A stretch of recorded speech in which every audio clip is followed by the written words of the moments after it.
Aici se aducea porcii mei, banii mei. Aici se aducea. Trebuia să porci în saci. Ia uite-mă, 5. Toți porci, mă. Păi pune mă. Da, mă. Uitați-mă porci aici. Deci porcii mei, le-am dus să fotografia porcii. Uitați aici porci. Eu. Și mai avea de ea. Lasă-mă și mie doi, mă, domnul. Azi nu lasă fi. Toți 5 porci, uite-mă. Uite-mă porcii mei, 5 porci. Uitați. Toți se porci, băieți. Porcii am cumpărat în târg. Câți mai acolo? Ăștia 5 ai mie și aia 8 ai luat altul. Uite omul. S-am puțit aici. Uite și pe aici, pune și pe aici acolo, du-te acolo. Unde mă știu asta? Vine mă să te faci pe tine, băi! Vine mă să te faci pe tine! Pune mă și că-ți faci porci și... Ce se bage asta, mă? Ce se bage asta? Unde mă și pe tine? Vine mă să cu ei niezi! Că luăm banii pe ei, mă, înapoi! De unde mă? Cine mă bătești? Păi da, mă, m-a amenințat când așa amendă!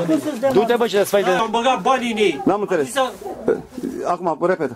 Am băgat banii în ei, am acte la ei, de la medicul veterinar, de la toate astea. Deci, 7 porci mi-au luat, 7, 8, nu știu cât sunt aici așa. Deci e munca mea, am muncit o grămadă bani am băgat în ei. Trebuiau luați în custodie sau hotărască judecătorul.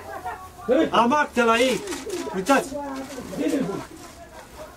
Uitați crotalile, le-am luat crotalile, ca să am probă. Eu la ora actuală nu am niciun act că mi s-au omorât porci. Eu nu știu cine mi-a omorât porci.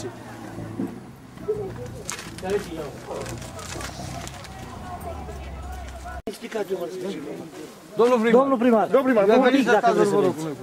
Stau. Ce s-a întâmplat? Că tot noi nu înțelegem ce s-a întâmplat aici. Dați un interviu.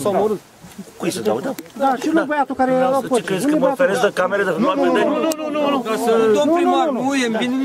Nu, dar pe noi poate nu ne crede, dar dumneavoastră sunteți Dumneavoastră sunteți primarul și aveți autoritate în comună. aveți autoritate. Așa. Și ați văzut că au omorât porci. Uite, spune-mi cu față. Stai cu față. Stai lângă mine, stai lângă mine. Recomandați-vă dumneavoastră ca primar, recomandați. S-a rugat domn primar, lasă-i mă omore porci. Deci a fost o acțiune acum 2 săptămâni de zile în târg cu Direcția Sanitar Veterinară. Așa a constatat că târgul nu este autorizat pentru porci. Așa. A constatat că sunt porci acolo, în fine, au plecat mașinile, s-a rezolvat. Dimineață, pentru că acum 2 săptămâni de zile, lunea trecută, n-am mai fost. Dimineața m-am dus. Mai un pic, mai voi, ca să lămurim lucrurile. Dimineață, comandamentul local, cu poliția locală, cu doctorul veterinar local, ne-am dus noi dimineața în târg, să constatăm. Am văzut că sunt mașini venite, poliția a dat amenziile pentru transport de animale cu mașini neautorizate, au înțeles oamenii, n-a fost niciun fel de scandal și au plecat. Și porcii de ce au omorât porci? Băi, și la televiziune trebuie să vorbești. Așa. Noi ne-am încheiat activitatea, i-am avertizat, le-am spus, băi, nu mai se poate pentru că târgul nu este autorizat, să nu mai veniți încoace. Au înțeles oamenii, la revedere. Am plecat și noi din târg. Ne-am trezit cu Direcția Sanitar Veterinară, cu poliția, de la Poliția Județeană, pentru aceeași problemă. Acum, ce s-a întâmplat? Unii au plecat, alții i-a prins. Băiatul ăsta, de exemplu, el venise în târg, a cumpărat... Porcii lui crescuți de el? Nu, nu știi. Deci, băiatul ăsta venise în târg, a cumpărat 5 purcei de la o căruță din satul Cărpeniș. L-a rugat domn primar. Numai puțin. Și l-a oprit ăștia. A mai venit un alt băiat, din Odobești, care a venit cu porcii produși de el. Da. Cu crotaliați, cu totul în regulă. Cu ordei la ei. Și cu acte la ei. Și cu acte la ei. Ei au ceva motiva, că voi știți ceva motiva, că am fost acolo. Eu am cumpărat porcii, de față cu 20 de martori. Domnul doctor Angel Văuse, eu n-am avut porci mașini, i-am luat de la o căruță. Deci doctorul actual aici la Podlogi. Care a confirmat și el.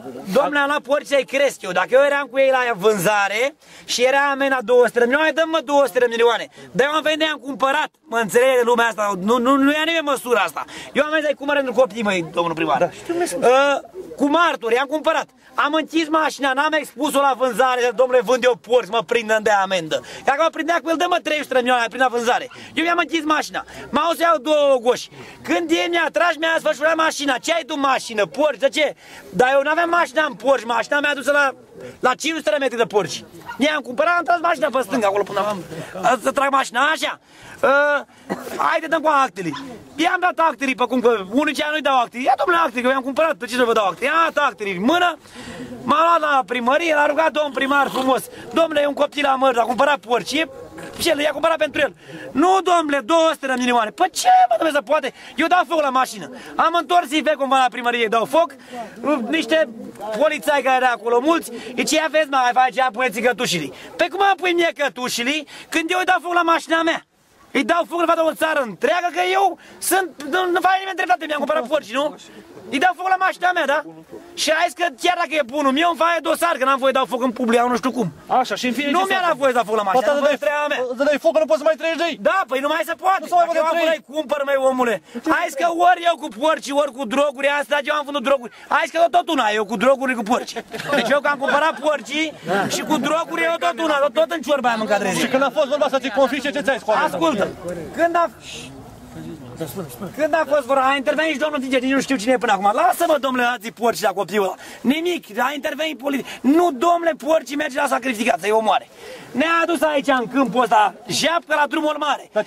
Dacă i-a adus ei și i-a omorât și e porcii omorât de 10 ore, s-a împuțit porcii, ei n-a venit să ia porcii până la ora asta. Dar ce a zis ei? Când a zis de amendă, a zis că îți dă mai mult dacă mai comentezi. Dacă nu vă dă treaba mea, ori porcii, ori 100 de milioane, ori 300. Dacă nu taci din gură. Dacă nu tac din gură, poate să-mi dine și parcurs în 6 luni 300 de milioane amendă mie. Și eu m-am lipsit în Toma Măr și am plecat acasă. Mă auză în discu, îmi pun pe lungă ce am și eu necazurile mele, da? Da, mă, omule, dacă eu stau să mă judec, păi m-am lipsit de bani și să leagă praful de ei și cu pulberea de ei care mi-au omorât porci, na? Ce-ți mai fost mai mult?